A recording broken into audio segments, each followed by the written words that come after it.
Shalom, welcome to Up Close and Personal Podcast with me, Rebecca Masih, from Menara Doa, Jakarta.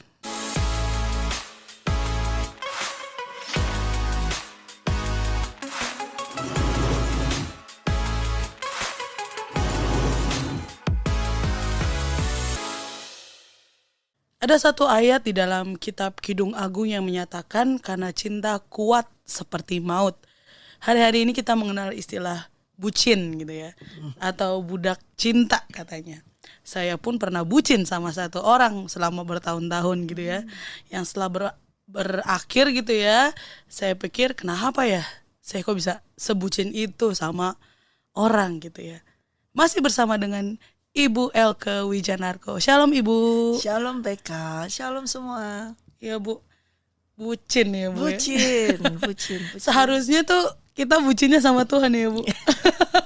Bukan sama orang yang jelas-jelas bisa mengecewakan. Nah, kita tuh mempelai Kristus. Yes. Tapi kita belum ketemu nih ya Bu ya. Iya betul. Sama seperti Esther yang belum ketemu sama rajanya.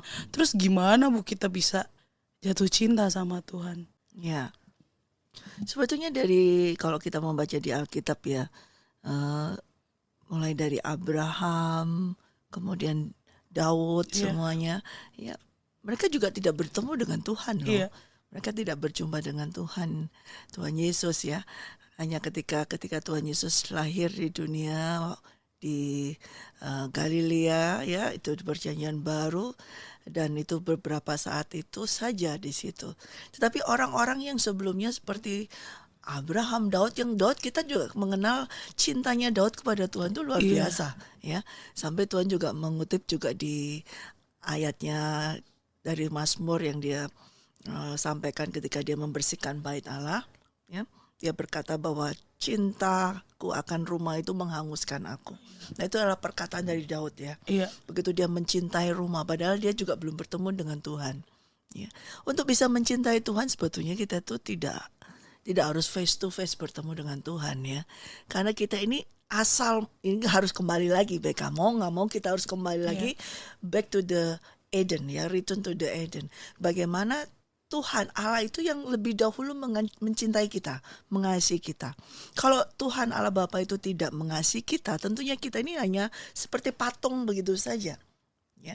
Ketika dia mengasihi kita, dia menciptakan kita, dia baru menghembusi dengan nafasnya. Dan ketika dihembusi dengan nafasnya, disitulah cintanya dia itu sudah ada di dalam kita. Jadi kita itu sebetulnya sudah menerima modal benih cinta dari Allah Bapa itu sendiri yang pure, yang murni, yang kekal. Itu sebenarnya sudah ada di pada kita. Kalau Allah Bapa tidak mengasihi kita cuma tinggal kayak patung begitu saja. Nah, ketika kita dihembusi, kita bisa bergerak. Nah, di dalam kita ini sudah ada benih cinta itu. Jadi waktu itu kita manusia diciptakan juga tidak bisa melihat Allah Bapa, memang tidak bisa dilihat. Tetapi hubungan mereka sebelum jatuh dalam dosa nih ya, hubungan mereka baik, ada komunikasi, ada semuanya, dan mereka selama itu mereka bergaul. Gitu. Jadi kalau kita mau mengasihi Tuhan, mencintai Tuhan, memang tidak kelihatan Tuhan kita sementara ini saat ini memang tidak bisa dilihat. Ya, mungkin ada yang sempat melihat Tuhan Yesus pada waktu Tuhan Yesus hadir di dunia, ya sebelum Tuhan Yesus naik ke surga. Tetapi itu pun pada saat momen itu hanya a few people, hanya beberapa orang saja yang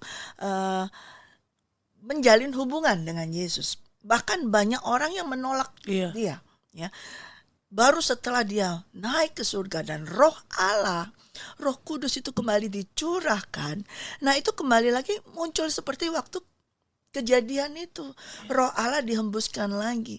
Sehingga ketika kita menerima Roh Kudus, itu kita menerima benih itu lagi, benih cinta itu lagi. Sehingga kita bisa timbul rasa cinta, rasa rindu kepada Tuhan, sekalipun tak kelihatan mata, tidak bisa dilihat, tidak bisa dijamah, tidak bisa sentuh, tidak bisa dibeluk. Tapi ada, karena ini ikatan roh. Cinta itu adalah berbicara spirit, roh. Ya, bukan secara fisik saja. Ya. Demikian juga sebetulnya sih antara pria dan wanita juga diciptakan oleh Tuhan Allah Bapa ketika mereka untuk menjadi satu, itu menjadi satu dalam roh terlebih dahulu, ya, tentunya menjadi satu daging juga gitu. Jadi kalau cinta, kasih itu bersifatnya roh. Karena roh kasih, Roh Kudus sudah dicurahkan kepada kita sehingga itu memampukan kita bisa mengasihi Tuhan. Wow, ya. Roh Kudus lah yang memampukan kita untuk kita bisa mengasihi Tuhan. Iya, Mencintai Tuhan. mencintai Tuhan. Karena Allah itu adalah kasih, Yap. tapi Allah itu adalah roh. Iya. Dan rohnya itulah yang dicurahkan kepada kita dan kita dipenuhi dengan rohnya sehingga kita sudah memiliki kasih dari Allah tersebut sehingga kita bisa mengasihi Allah. Kita mengasihi Allah bukan dengan kasihnya kita nggak punya kasih. Iya, Bu. Nggak bisa, kita nggak punya kasih. Ya. Yang memiliki kasih hanya Allah itu sendiri. Sehingga dengan kita dicurahkan dengan Roh Kudusnya, kita bisa mengasihi Allah. Tadi dibilang kita nggak bisa mengasihi ya Bu ya pada dasarnya gitu. Dan banyak juga orang-orang yang mempunyai trauma dengan cinta nih Bu, ya. Dengan kasih gitu ya. Mungkin hidupnya tidak dipenuhi oleh cinta, dari masa kecil yang tidak dicintai oleh orang tuanya, atau ketika dia dewasa dia mengalami satu kejadian yang membuat dia kayaknya aduh aku nggak ada lah cinta-cintaan lagi gitu kan. Nah, bagaimana Bu dan dengan hal tersebut gitu ya, dengan hubungan kita dengan Tuhan gitu. Seperti aku misalnya, aku tumbuh, aku nggak pernah merasakan afeksi dari orang tua, affection daripada orang tua, nggak pernah dipeluk sama orang tua, nggak pernah dibilang I love you gitu. Makanya kalau orang bilang I love you ke aku kayak Sesuatu yang aneh gitu ya, karena aku nggak pernah mendengarkan hal tersebut gitu. Jadi bagaimana caranya kita mencintai Tuhan tuh Bu, sedangkan kita nggak ada nih nggak ada bayangannya nih gimana ya cara gua untuk mencintai Tuhan gitu, karena sekeliling aku nggak ada contohnya gitu Bu misalnya. Ya, seperti tadi saya katakan, tidak ada lain yang bisa memampukan kita hanya Roh Kudus. Memang kita sudah terhempas dari kasih Allah itu ketika jatuh dalam dosa. Namun Allah Bapa tidak membiarkan kita sendiri. Tetap terus kita dikejarnya, dicarinya dengan dicurahkannya Roh Allah itu kepada kita setelah Roh Kudus dicurahkan. Nah, pentingnya bagi setiap orang itu memang mungkin tidak ada contoh, tidak ada ini. Tapi saya percaya di dalam setiap orang itu tetap masih ada benih ilahi itu tetap ada. Walaupun ada benih jahat, tapi benih baik itu ada, tetap ada.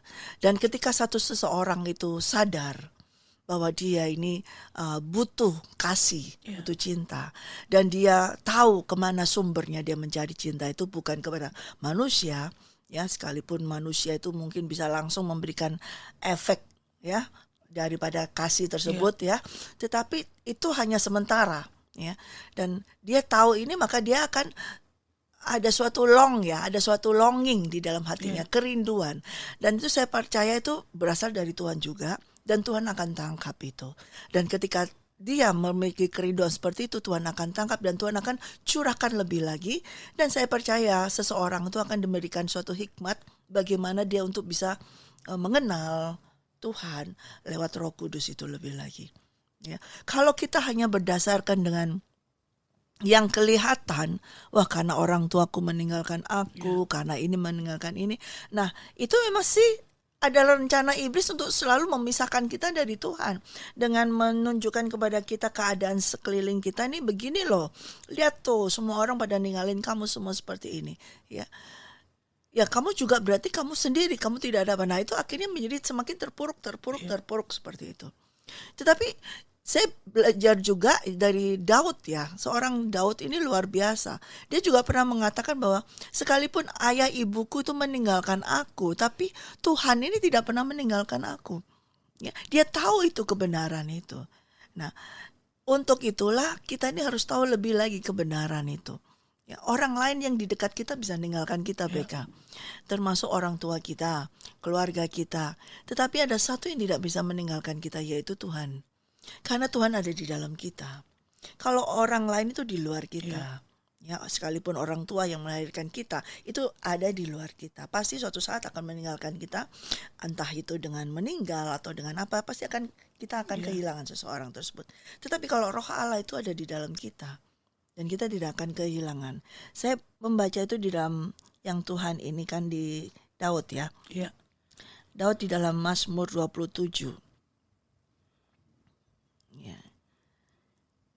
Mazmur 27 ini indah sekali ya, kalau kita mau baca dari semuanya itu indah sekali. Namun kita baca dari ayat yang ke-7 aja. Dengarlah Tuhan seruhan yang kusampaikan. Kasihanilah aku dan jawablah aku. Hatiku mengikuti firman-Mu. Carilah wajahku, maka wajah-Mu ku cari ya Tuhan. Janganlah menyembunyikan wajah-Mu kepadaku. Janganlah menolak hamba-Mu ini dengan murka. Engkaulah pertolonganku. Janganlah membuang aku dan janganlah meninggalkan aku, ya Allah penyelamatku. Sekalipun ayahku dan ibuku meninggalkan aku, namun Tuhan menyambut aku. Tunjukkanlah jalan-Mu kepadaku ya Tuhan, dan tuntunlah aku di jalan yang rata oleh sebab seteruku. Sampai di situ. Jadi kita harus tahu bahwa Tuhan tidak pernah meninggalkan kita. Dan ketika kita mencari Dia akan menyambut kita. Ya. Sesuatu yang kosong di dalam kehidupan kita adalah kekosongan kita itu adalah karena hilangnya, absennya kehadiran Tuhan. Iya. Nah, bukan seseorang, Iya. ya, bukan sekelompok orang atau kesenangan, tetapi kehadiran Tuhan itu yang hilang dari kita. Itu yang membuat kita empty, kosong. Nah, ini memang harus dicari, yaitu yang bisa menggantikan, yang bisa mengisi hal tersebut hanya Tuhan Yesus, hanya Tuhan. Dan Daud tahu yang bisa menempati hatinya yang dia kosong itu, yang dia merasa kerinduan yang demikian ini hanya Tuhan saja. Makanya dia mencari wajah Tuhan, dia cari terus. Dan kalau mencari wajah Tuhan pasti ketemu. Nah, itu karena janjinya Tuhan sendiri. Karena Tuhan juga mau kita menemukan Dia dan Dia menemukan kita. Itu tujuannya Dia, supaya kembali lagi seperti itu. Percayalah kalau setiap orang yang merasa ada kehausan akan kasih, akan cinta, ada kekosongan dalam kehidupan, carilah Tuhan terlebih dahulu. Pasti kau akan menemukan wajahnya. Dan bilang kau menemukan wajahnya dalam arti bukan kelihatan wajah, tapi kehadirannya, maka itu akan memenuhi hatimu yang kosong dan kamu akan berbunga-bunga seperti itu lagi. Ada muncul cinta itu lagi, kasih itu lagi, semangat. Kasih itu membuat orang semangat untuk hidup. Iya, karena ketika kita nggak ada kasih, aku pernah ngerasain yang nggak ada kasih, nggak ada ini, kayak aduh ngapain juga buat hidup. Tapi ketika ngerasain bener-bener dari dalam, mungkin nggak bisa didescribe ya Bu, dengan kata-kata gitu ya Bu. Nah, di sini hari-hari ini ya kita ngedengar ada istilah gitu love language, yaitu bahasa cinta kepada pasangan atau orang yang kita kasihi gitu ya Bu ya. Ada beberapa love language, yaitu ada word of affirmation, ada gift, ada act of service, quality time, dan physical touch. Nah, kalau saya secara pribadi, my love language is gift gitu ya. Saya suka memberi kepada orang yang saya kasihi gitu ya, baik itu barang, uang, ataupun apa yang bisa saya kasih gitu ya. Dalam kita mencintai Tuhan, Raja kita, apakah hal tersebut juga diperlukan, Bu? Oh ya pasti, karena Dia juga sudah memberikan contohnya kepada kita. Ketika Dia mengasihi kita, Dia memberikan anaknya yang tunggal, yaitu Tuhan Yesus Kristus. Itu adalah karena kita tidak bisa melihat Dia, tetapi Dia mau memberikan sesuatu yang bisa dilihat. Ya, memang bukan kita saat itu yang melihat, tetapi itu bukti yang sampai sekarang ada, bahwa Dia menyerahkan, memberikan anaknya. Nah itu gift yang dari love, dari cinta, dari kasih yang bukan hanya sementara, tapi kasih Bapa itu yang kekal. Nah itu sudah diberikan. Dia memberikan anaknya sendiri untuk menyelamatkan kita supaya kita bisa terjalin kembali hubungan dengan Bapa, Anak dan Roh Kudus. Dan itu terjalin lagi bukan hanya sekedar hangout begitu saja atau hai begitu saja, tapi ada suatu relationship, hubungan yang sangat intim. Itu pasti harus. Sebagai Bapa, dia sudah memberikan contoh terlebih dahulu untuk mengungkapkan kasihnya. Dia mengorbankan, dia memberikan sesuatu. Ya, demikian juga di Tuhan Yesus untuk mengungkapkan kasihnya kepada Bapa, dia menyerahkan nyawanya. Ya. Ketika Yesus mati di kayu salib, pertama dia karena mengasihi Bapa terlebih dahulu. Dia menyerahkan nyawanya, tidak ada yang paksa dia, tidak ada yang merampas, dia menyerahkan nyawanya. Itu karena bukti Tuhan Yesus mencintai Bapa, mengasihi Bapa, untuk taat melakukan kehendak Bapa, yaitu untuk mati di kayu salib untuk menyelamatkan manusia. Nah, dia menyerahkan. Itu suatu cara dari Tuhan untuk mengajar kepada kita, begini loh caranya mengasihi. Harus ada sacrifice, harus ada pengorbanan, harus ada pemberian, itu harus. Dan itu sudah dilaksanakan, sudah dibuktikan. Berarti kalau kita bilang kita cinta tapi nggak ada usaha, nggak ada sacrifice atau apa-apa, ya tidak bisa dikatakan cinta dong. Kalau misalnya kita mengasihi seseorang tapi tidak ada sesuatu pun yang kita korbankan, yang itu bukan cinta. Kalau kita tidak ada niat untuk memberikan sesuatu kecil aja, ya jelas sudah bukan. Ya, nah untuk pengorbanan, untuk cinta ini mengorbankan segalanya. Makanya tadi di ayat yang pertama kau baca di Kidung Agung, cinta itu begitu kuat seperti maut. Ya, artinya kuat banget sampai mau menyerahkan nyawanya tuh, sampai dia serahkan semuanya. Seperti Tuhan Yesus, cintanya begitu kuat kepada Bapa itu, sampai dia menyerahkan nyawanya. Dia nggak ragu menyerahkan nyawanya, karena dia tahu ketika dia menyerahkan nyawanya kepada Bapa, Bapa itu dapat memberikannya kembali. Karena Bapa begitu mengasihi dia. Ya, ini hubungan. Ini adalah, ya kamu boleh tadi dengan istilah language ya, the language of love ya. Itu bahasa. Tapi dari Tuhan sendiri, dari Tuhan Allah Bapa sudah memberikan contoh, sudah memberikan suatu teladan. Semuanya. Bahkan sebelum manusia jatuh dalam dosa, begitu dia mengasihi manusia ini, sudah disediakan semuanya di Taman Eden itu. Dia sudah menciptakan semuanya untuk manusia ini bisa hidup. Itu love. Itu dia provided, dia menyediakan semuanya. Itu love juga. Itu adalah bahasa dari kasihnya dia. Begitu mengasihi supaya manusia ini bisa hidup melaksanakan kehendaknya dia. Gitu. Kalau ada orang mungkin ya berpikir gitu ya Bu, katanya Tuhan cinta sama aku, tapi kok hidupku kayak gini ya. Tapi kok kayaknya gimana ya hidupku di dunia ini, katanya Tuhan cinta. Nah itu gimana ya Bu? Mungkin buat orang-orang yang belum ketemu atau mengalami encountering dengan Tuhan. Kadang kan katanya God is love, tapi ada people killing, people dying kayak gitu-gitu ya Bu. Nah itu gimana ya Bu? Ya, God is love, God still is love. Itu nggak bisa diubah.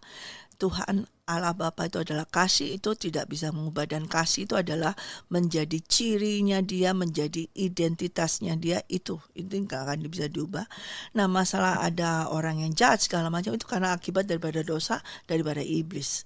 Segala tindakan manusia yang jahat kejam itu karena akibat dosa. Ya. Tetapi itu tidak mengubah bahwa Allah itu adalah kasih. Dia tetap kasih, walaupun ada dosa, walaupun ada kejahatan, dia tetap kasih. Dan justru dengan Allah yang ada kasih itu, maka kejahatan, ke dosa itu bisa ditiadakan. Dalam arti dengan kasihnya yang begitu luar biasa, kejahatan yang bagaimanapun ketika orang itu melakukan suatu kejahatan, dia bertobat, dia sadar, maka itu hal-hal tersebut dia akan menerima pengampunan kasih dari Tuhan Allah Bapa. Nah, ketika dia berkata bahwa kok dibiarin hidup seperti ini, nah kembali dong lihat hidupmu bagaimana. Apakah kau hidupnya ini keluar dari Tuhan? Kalau keluar dari Tuhan, yaitu kesalahan dari dirimu sendiri. Ya harus kau bertobat. Ya harus kamu bertobat kembali kepada Tuhan, jalan yang Tuhan. Dan di dalam kembali itu semua tentu ada proses ya PK ya, semuanya. Tetapi Tuhan pasti sangat mengharapkan setiap orang tuh kembali kepada Dia. Itu pasti, karena Dia penuh kasih. dan dia menghendaki setiap orang tuh diselamatkan. Ya. Lalu ketika seseorang tuh sudah misalnya sudah di dalam Tuhan, ya, kemudian yang masih hidupnya masih mengalami kesukaran segala macam, bukan berarti Tuhan tidak mencintaimu, bukan berarti Tuhan tidak mengasihimu. Masih ada banyak hal yang bisa kau pertanyakan atau kau lihat dalam kehidupanmu bahwa Tuhan itu begitu mengasihimu sampai hari ini kau masih ada, itu berarti Tuhan itu masih mengasihimu. Nah, di situ mungkin Tuhan menghendaki kamu lebih dalam lagi berhubungan dengan Dia. Tidak hanya sekedar ya aku kenal Tuhan, kenal ini, sudah terima begitu saja. Tapi mau ada hubungan yang lebih intim lagi. Sehingga terjalin suatu hubungan yang intim, yang yaitu cinta itu yang muncul. Ya, kerinduan dari Tuhan adalah supaya kita ini kembali untuk terus-menerus mencintai Dia, dekat dengan Dia. Ya, kadang-kadang memang Tuhan mengizinkan kesesakan, mengizinkan malapetaka, hal-hal yang tidak enak itu terjadi dalam kehidupan kita, supaya kita ini merindukan Tuhan, supaya kita ini kembali kepada Tuhan, dan kita mencari wajahnya seperti Daud katakan. Firman-Mu berkata, carilah wajahku. Dan Daud berkata, aku ikuti firman-Mu. Dicari wajahnya dia. Ketika Daud mengalami kesukaran, ketika Daud mengalami masalah, dia mencari Tuhan. Dia mencari wajah Tuhan. Dia mencari encounter with God. Dia mencari terus fellowship, hubungan ini dia cari. Dan dia menemukan. Dan akhirnya Tuhan jawab. Tuhan kasih jalan keluar. Tuhan tolong semuanya. Itu karena pergaulan itu harus semakin intim seperti itu. Kalau kadang gitu ya Bu ya, aku suka lihat gitu misalnya lagi ngeliat TikTok gitu ya, ada seperti apa ya, kayak ayat gitu ya yang menguatkan Tuhan mengasihi. Ya Tuhan mengasihi pada saat kita lagi hancur ya Bu ya. Tuhan mengasihi, Tuhan adalah Bapa yang baik dan sebagainya gitu. Tetapi ya udah kita kayak seperti mengklaim itu, tapi pada kenyataannya setelah kita dibebaskan gitu ya, atau setelah bagaimana kita sepertinya balik lagi gitu loh Bu. Ada yang seperti itu. Aku pernah juga seperti itu. Ketika udah mentok, aku minta tolong Tuhan, I love you God, bla bla bla bla bla gitu ya, janji-janji manis gitu ya, biasa manusia. Lalu ketika udah ditolong, kita malah sepertinya melupakan kebaikan Tuhan, kasih Tuhan, dan ayat-ayat tersebut dipakai hanya untuk ya kayak nguatin kita aja lah kalau lagi kita sedih atau lagi susah. Nah itu bagaimana ya Bu? Apakah itu cinta atau gimana tuh? Sekali lagi kalau kita menganggap firman Tuhan itu ayat firman Tuhan hanya sekedar sesuatu yang perlu diklaim atau seperti kayak janji-janji begitu aja, kita anggap hanya kayak gitu selingan atau untuk cheer up gitu aja, ya tidak akan terjadi. Tetapi kita harus masuk di dalam firman tersebut. Artinya kita memiliki hubungan dengan firman tersebut, yaitu Tuhan Yesus Kristus. Kita bergaul dengannya sehingga kita tidak perlu pakai klaim. Otomatis firman itu ada di dalam kita. Tuhan Yesus berkata, kalau kamu tinggal di dalamku dan firmanku tinggal di dalam kamu, maka mintalah apa saja, maka semuanya itu akan dikerjakan, dilakukan. Tapi kita harus tinggal di dalam Yesus dan firmannya tinggal di dalam kita. Jadi ada hubungan, ada fellowship dulu. Kita nggak bisa cuma tinggal comot aja, ambil ayat. Ya kalau begitu ngeliatin, oh ya gini, amin, amin. Nah itu hanya sekedar di depan. Sedangkan firman itu ada roh, harus sampai menembus ke dalam, membongkar di dalam. Benar nggak sih aku ini sungguh-sungguh mengasihi Tuhan atau aku hanya segala? Itu harus sampai menembus kita, membelah kita, menyeleksi kita. Kalau iya benar ya aku belum sampai segitu. Nah kita harus segera bertobat sehingga firman tersebut boleh terlaksana untuk kehidupan kita. Seperti itu. Kalau firman itu tidak sampai menembus kita, membongkar kita, berarti kita membiarkan lewat seperti itu aja, hanya seperti kayak kata-kata bijak begitu saja. Ya tidak akan berhasil apa-apa. Jadi firman ini adalah a word of God. Kata-kata, boleh dibilang kata-kata cinta, surat cinta dari Tuhan yang harus kita masuk, kita harus simpan di dalam hati kita dan kita tinggal di dalamnya sehingga terjalin suatu cinta itu dulu. Hubungan itu dulu. Bagaimana bisa terjadi sesuatu kalau kita tidak pernah berhubungan, ya kan? Ya kan nggak bisa, harus kontak hubungan terus ya. menyurat-nyurat ya, kata-kata. Tuhan sudah mengeluarkan kata-katanya, ini kita baca semua firman-Nya. Kemudian kita harus balas juga, Tuhan, aku mengasihimu. Kata-kata itu harus keluar juga, ya, bukan hanya kata-kata yang keluar hanya sekedar omongan biasa, atau hanya sekedar ya sudah biar dilihat orang begitu ya, kayak rohani gimana. Tapi sungguh-sungguh cintamu kepada Tuhan itu keluar dari dalam rohmu, bahwa aku sangat mengasihimu. Seperti Daud berkata, aku mengasihimu, ya, cintaku akan rumahmu itu menghanguskan aku, ya. Dan itu baru cinta akan rumahnya, akan kediamannya, itu sudah menghanguskan dia. Artinya sedemikian hebatnya cintanya dia itu sampai nggak apa-apa deh aku hangus itu akhirnya hilang kan, meniadakan kita. Nah, cintanya kita kepada Tuhan itu sampai harus menghilangkan kita. Kita harus tidak ada lagi egonya kita, keinginan kita, ambisi kita, semuanya itu harus hangus itu habis. Jadi cintanya kita kepada Tuhan harus menghabiskan ambisinya kita. Nah, itu yang Daud lakukan. Sehingga dia betul-betul dapat, dan Tuhan tahu Daud ini mengasihi dia sedemikian.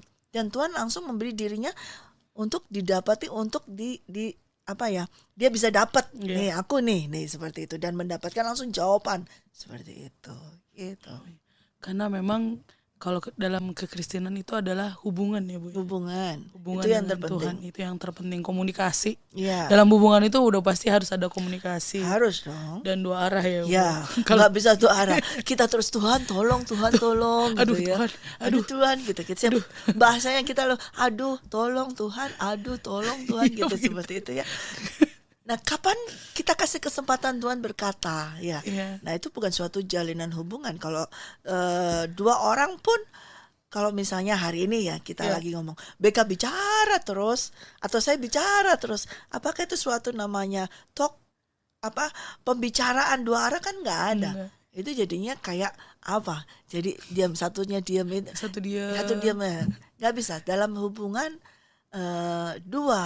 harus dua arah. Harus satu berbicara, satu mendengarkan. Satu berbicara, satu mendengarkan. Nah, itu Tuhan pun demikian. Tuhan berbicara, dia sudah membicarakan semuanya, isi hatinya semua di dalam firman yang gampang, yang kita bisa buka, bisa baca setiap hari, ya, yang tertulis di sini. Tapi juga dia bisa berkata-kata langsung secara lisan kepada kita. Kalau kita mau terus bergaul dengan dia, kita mau bertanya dan memberi kesempatan kepada dia untuk berbicara. Iya, ada usaha juga nggak sih? Ya, harus. Dari kitanya juga ada usaha untuk approach gitu ya. Iya dong. Tetap saling. Ya, harus, kalau kita mau menjalin hubungan dengan seseorang, harus ada suatu pengorbanan, harus mau dulu, harus mau membuka sesuatu, harus mau memulai. Sedangkan Tuhan sudah memulai kepada kita, kita tinggal ayo kita mau lagi seperti itu. Tuhan ini saat ini dia sudah membuka kedua tangannya. Tinggal dia menanti kapan kita mau datang. Ya, kita sudah diberikan jalan demikian rupa.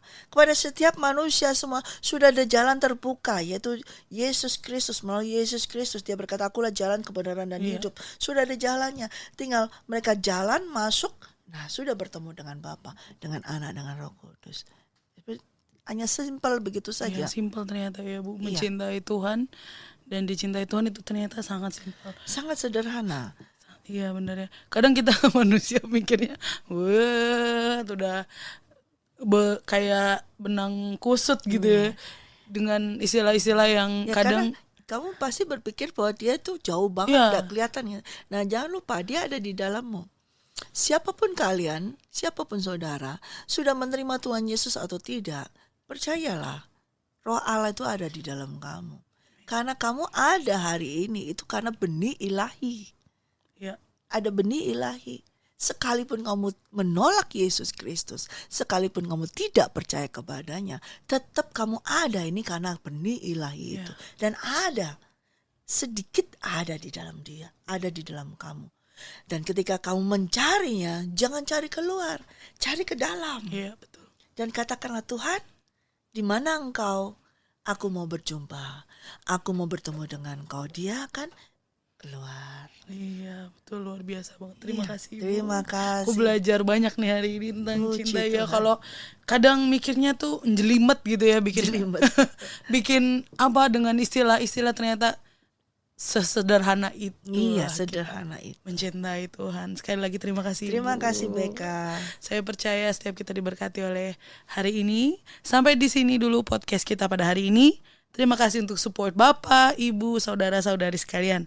Jangan lupa di like, subscribe, dan nyalakan lonceng. Dan share podcast Up Close and Personal. Be ready for He is coming. God bless you. Bless you.